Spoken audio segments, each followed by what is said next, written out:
Hello guys, welcome to another episode of Investment Chat in a Royce with Stephen Akintayo.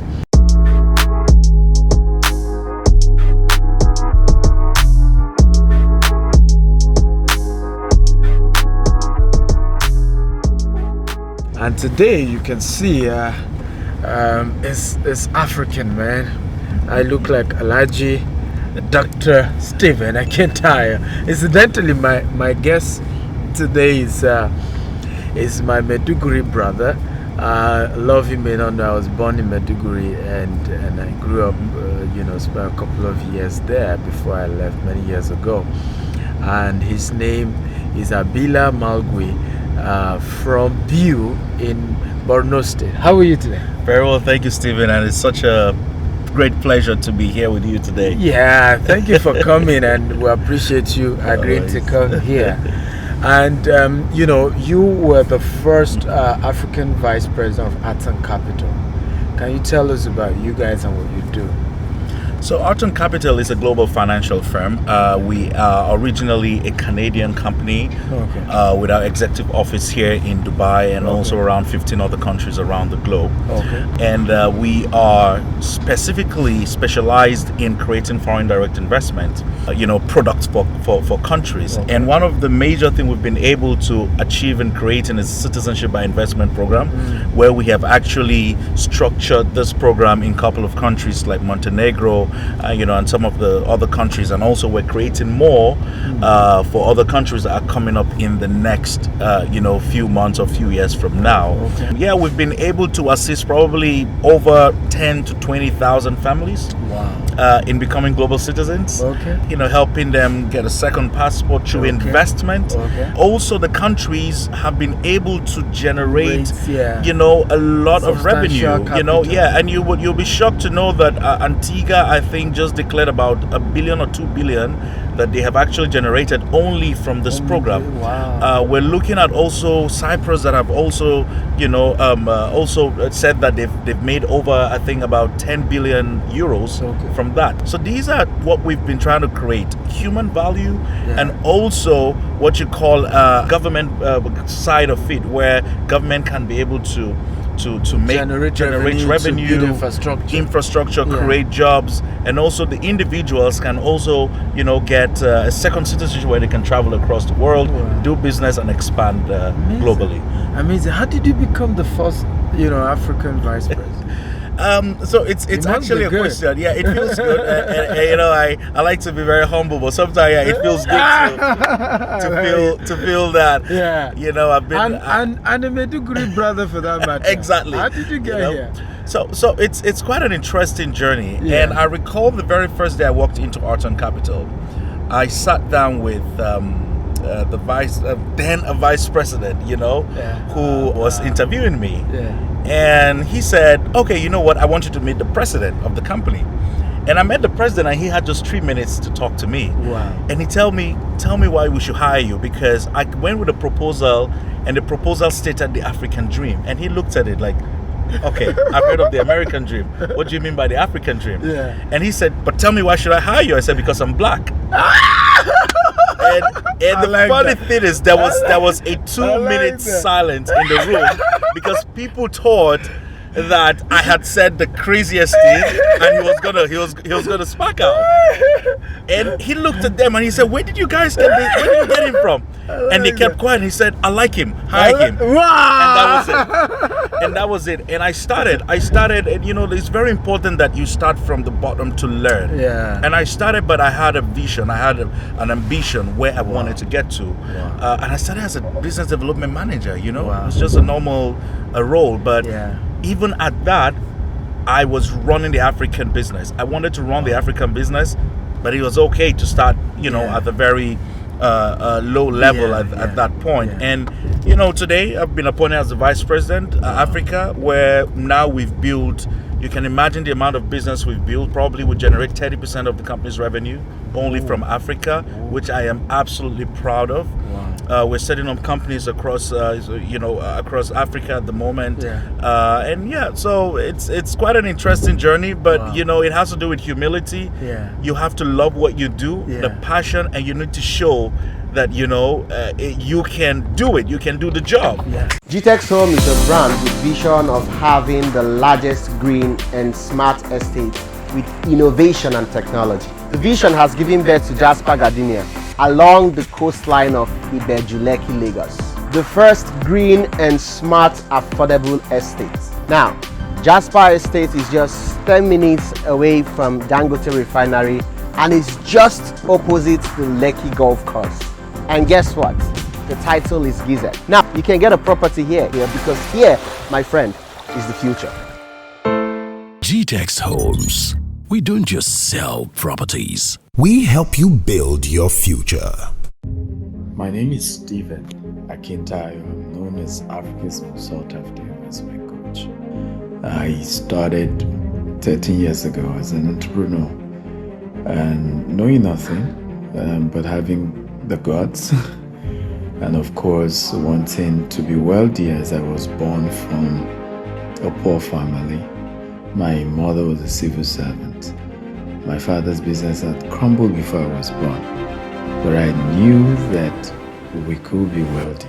But something changed my life. At the age of 17, I started reading a book on money. And I got to know that I can be wealthy. It's possible. I started the first wealth university. By the time you're done with it, you can literally start your own business or be able to learn how to invest in a business and make money for yourself. I'd like you to sign up today in www.stevenakintayouniversity.com. Guys, this is Investment Chat in a Rolls Royce with Stephen Akintayo, and this is the Dubai edition of the show, right? So, and I have an amazing, guest, Habila. He's been sharing a lot with us, and we're having a great time. I also want to have us talk about the Black Pearl Capital, which you happen to have founded. Yeah. Tell us a bit about that. So my passion has always been investment banking for a long time, and even when I worked with Standard Chartered Bank as a wealth manager, I had taken care of people's wealth and a lot, and one of the major things I saw was a gap between businesses and finance. People have great ideas, but they don't have enough capital to be able to get through that project. And I thought about it and I said, I've got good contacts. I've built a huge portfolio of investors across the world. I should structure something. And I started with it was like a joke whereby people would tell me, Habila, we need $20 million. Can you raise it? I'll be like, oh yeah, sure. And I go through other people and blah, blah, blah. And I said, why don't I set up something? And ValuePro Capital came to my mind and I said, we can actually set up ValuePro Capital. I wanted it to be an African company based out in London, and we did that setup. And we've been able to, raise money for a lot of, projects at the moment. We're fully involved in marginal fields development, in building refineries, in building deep water seaports for government and also private individuals and all that. So for me, majorly, it was a way of providing money to people who have got projects and ideas and want to be able to, finance it, but they don't have enough capital to do that. Wow. A lot of my guests always ask this question. At what point in my business do I know that I need an investment banker? I think from day one, you shouldn't get to a point to realize. I think from day one, you need to run your financials. And your financials will tell you where you want to get to. Now, at the point at which you want to get to XYZ sport, then you need an investment banker to come in. What do you give when you're trying to raise money for big projects and you engage an investment banker? So it all depends. You've got either a structured finance or a debt kind of financing, equity part and all that. Now, it all depends. There are situations whereby we don't even take collateral. Wow. And it's funny, right? But you see, raising big money is easier than raising small money. Oh, preach that. Yeah, and people don't understand that. Wow. But if you come to me and tell me I need $5 million, and you're telling me I will not waste my time. First of all, wow. First of all, I won't make any money to start with. I'm going to run around the world and I'm going to have headache from compliance. I won't make any money. And secondly, it's just stressful. I mean, nobody really believes, except you are just a startup.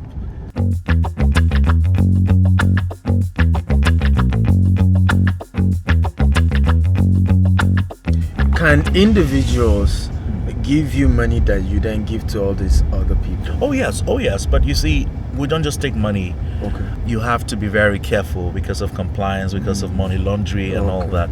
So you need to know the source of money. I mean, we've met people who tell us we have 80 million, 80 this and blah, blah, blah. In fact, I've met someone in Congo who invited me. We had a chat and he said, okay, so we've got this, a gold mine. And I thought basically the money was in the bank. Yeah. And then all of a sudden I was taken to this room when I thought I was just doing a tour of the house. Wow. And the door opened and it was a room full of money. Whoa. And I've never been scared of seeing life money. And I said, how do you want me to? I mean, there's purely money laundry, right? But we have to be careful. So we have a very serious due diligence process and compliance process in place. Before we take a dime from an individual to give another individual, we need to know the source of money is legit. Yeah. It is clean. It is coming from a bank source and not from a cash source. Wow. Yeah. Fantastic. I was in your state, December 2019. I went to Gubbio IDP camp, and I'm excited about what you do with the African Global Citizen Forum. Can you tell us about the impact you guys are doing with refugees and IDP camps? So GCF, again, it's a very, I would say, incredible organization that we've been able to put together. And, one of our major goal is to bridge the gap. Yeah. Refugees should be able to have a home and not to be in camps. We've been able to create sport programs, mental health programs. We've been able to raise money to make sure that the standard of living of these refugees in the camps, it's actually very good to an extent. And also for the children, because their growing up is very important, and if again people like Wyclef Jean and so on and so forth were all refugees. Wow. They were all refugees. Wyclef Jean. Oh yes, right, and that's why I think the name of his band is called the Refugees, because he was a refugee. From Haiti they moved and blah blah blah. Wow. But today look at the impact he has created in the world. Yeah. Every other child needs that opportunity, equal opportunity. And GCF is what we've been able to do that. We've been able to impact a lot of children across the world. A lot of people in the camps. We're raising about $1 million for Save the Children, for a camp called Zatari a camp in Tanzania. Okay. But just to be able to see how we can help them impact the lives, build schools in the camps as well, hire teachers, equal right, equal opportunity. That's great. Yes. That's great. Amazing.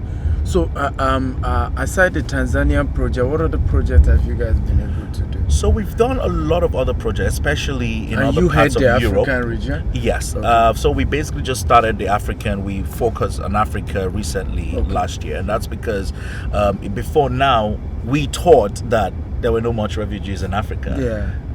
Because a lot of refugees rather fly to Europe, right? They get stuck in a border between Morocco and Spain or somewhere around Turkey or blah, blah, blah. Yeah. But then when we realized that, the situation was that bad in Africa, so we started. So Tanzania is our very first baby. Okay. In Africa, we're looking at many other projects. Yeah. However, with the fact that I sit on the board of Save the Children, the Africa Advisory Board, through that, we've been able to create a lot of impact. So Global Citizen have been able to create a lot of impact through my position as a board member of Save the Children UK, and we were able to raise 5 billion naira for camps in Maiduguri.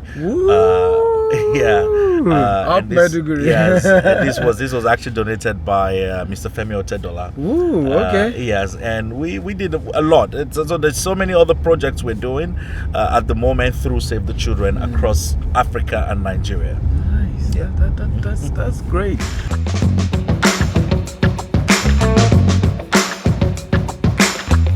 G-Text Homes, a subsidiary of G-Text Global, brought to you by Stephen Akintayo.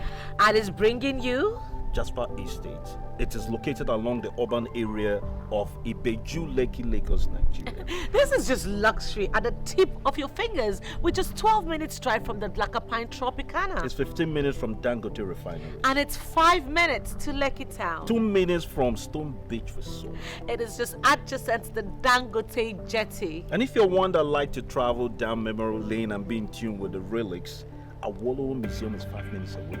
It is barely 11 minutes from Lekki Deep Sea Port. Pick up that phone, dial that number, send that WhatsApp message to the number on your screen and secure your slot today. Also available in Abuja. GTEX Homes. We don't just sell properties. We help you build your future. So I was born into a very poor family. My mother was a civil servant, and I will always recall how we used to go to neighbors to borrow money to send me to school and my siblings. There's just something about poverty that's not attractive. I, of course, read my first book on money at the age of 18. Rich Dad, Poor Dad. I started my business 13 years ago with just 8,000 naira. I've grown to become a multi-billion-naira corporation today. The habits that I learned from those books are the ones I've practiced in the last 13 years. That has helped me to build the empire that we've built today. Is what is loaded in the books, and some other role models of mine who are billionaires. What I've noticed about their habits, and see you at the top with your testimony of how the book has changed your life. The Billionaire Habit, authored by Stephen Akintayo. I always ask my guests to stretch their legs and feel the bull skin. Of course. Rolls Royce made from a bull skin. Okay. And just have a feel. So tell me which one, Bentley or Rolls Royce? Rolls Royce. Again, it's a statement. And I like making statements. So, I like that. so Rolls Royce will always be. Yeah. And I mean, I don't have a Rolls Royce yet. I don't have a Bentley. Can I afford a Bentley? Yeah, maybe I could afford a Bentley.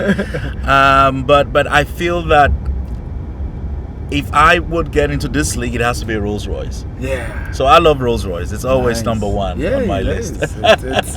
I agree with you that it's a statement. Yeah. It just speaks. It's arrogant. You can't be humble in a Rolls Royce. Rolls Royce is not humble. It's not. It's not. It's not at all. It's not. It's not a humble car at all. So tell me 3 of your investment quotes. Well, investment codes. You know, funny enough, I've never really thought about this. Or principle that you operate with when it comes to investment. I think my number one principle will be the fact that I'm not scared to put my money anywhere. I'm never scared. Even though I take time and look at, because I've made mistakes, you know, putting money here and there, and, you know. But one of the things is I'm never scared. I'm always open to trying new stuff. Yeah. So my principle of investment is one.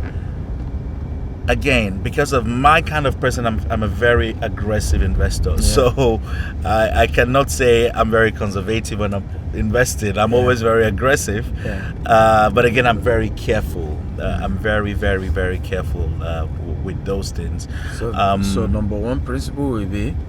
Number one principle will be that never be scared of investing your money in anything. Scared of investing. Okay. Yeah, or investing or of any investment. Yeah, overcome fear of investment. Yeah. Okay. Number 2 will be that you need to know the in and out of what you're putting your money in. Okay. You need to understand how it works. Never invest in anything you don't know. Yeah, I mean, I see that people. Sounds like Warren Buffett's rules. Yeah, you know, people put their money in stocks. They don't even know how stocks work. That's true. They don't even know how it trades, right? Yeah. They see they're going green and they think, oh, you know what, I'm making money, but actually no, you know, it's just something. So you need to understand what you're putting your money into, in and out. That is my principle number 2. My third principle is never lose money. Oh, okay. Nice. Because if you've been able to do the 1, 2, it means you have enough experience not to lose. Yeah. So Never lose money. So isn't that contradictory? Don't be afraid of investing, yet never lose money. Yeah, because at least the first one is you've tried as much as you can. It means you've tried and failed. Yeah. So don't be scared. Yeah. You know, you go in, you go out. You've Yeah. learned a lot of lessons, right? Yeah. And then don't lose money. Yeah. You've learned from these mistakes. Okay. So don't repeat the same mistakes you've made. Perfect. So this is actually what I believe in. Will you ever go into politics? It's a dream. It's an ambition. Like I always say that Because I feel entrepreneurs should do politics. Yeah. Because you build capacity over the years, and you know, even if you won't do politics, be politically involved, kind of an active, and yes. talk and lend your voice. A lot of people accuse me of being too loud about political issues on my social media. That you're a businessman, face your business.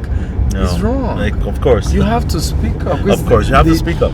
You have a moron running the government.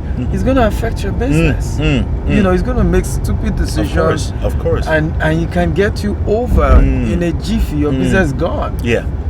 I think that everyone should have, or every leader should have, a mix of an entrepreneurial spirit and political spirit. You have to have that blend and balance it. And this is why we're seeing that there are a lot of chaos in America, because Donald Trump is a businessman. He's not a politician. He's a pure businessman. And some of the things he says, some of us like it, some people don't like it. And some are good business. Just good. That it's politically, the way he presents it, it's just not the right way. Political way. Of course. But for me, I think that politics is one of my biggest dream and ambition, and I always say that. At what level? Governorship, local government, federal? I think federal. And well, I mean, a lot of people. Would you make you Minister for Finance one day? Well, I'm looking forward to that. The dream is the presidency. Are you people hearing? Politicians watching. This is your guy. He's gonna make Nigeria rich. You know, use his investment banking skill. Absolutely. No, but honestly, I think you could do if you've helped countries. Yes. What's your advice for young people watching this? I will advise every young individual to stay focused. Life is not rosy. You know, you just don't wake up and drive a Rolls Royce. That's true. You have to stay focused. You have to be honest. You have to be dedicated. Be passionate. Have tenacity. These are the key things. This is what has actually helped me.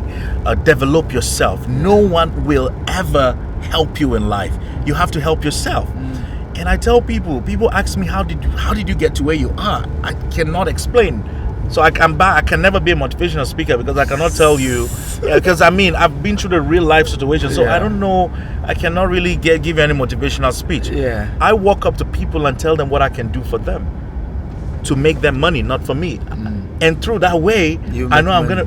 So it's that way. You don't have to keep begging someone every day, please, I need money, or I need a job. No, walk up to that individual and tell him, I can solve your problem. I can solve your problem. I feel your company is lacking this. When I told the president of Arton, because I'm black, I knew that they didn't have a black person in the company. Yeah, obviously. It was something they needed to fix. The message. It was a diversity issue they needed to fix. That's one. Secondly, I clearly showed him the numbers. You're not doing numbers in Africa, and that is your market. That is your market. And they're doing 30% now. Yeah. Wow. I want to say thank you for coming. This is just a token. I have written 35 books. Wow. Oh, wow. Yeah, they're all okay. Now I'm sitting with a legend. This is one. It's called The Billionaire Investor. Perfect. You know, and we want to say thank you for coming. No, it's a pleasure. Thank you so much. Thank you so much, Stephen. Thank you so much. We appreciate you. It's been an honor, having this chat with you, and you're welcome. I'm really looking forward to more chats with you in the future. Yes, we definitely have to do a lot together. Yes, we definitely have to. Great. Guys, so this is the end of this episode of Investment Chat in a Rolls Royce. My guest has been fantastic. I mean, you need to watch this episode again and again. Remember, we always air 2:30 p.m. Nigerian time on Channels Television, and of course you can always watch it also on my YouTube page and my Facebook page. Okay, don't miss it for anything. Bless you. Bye bye. Thank you. Bye.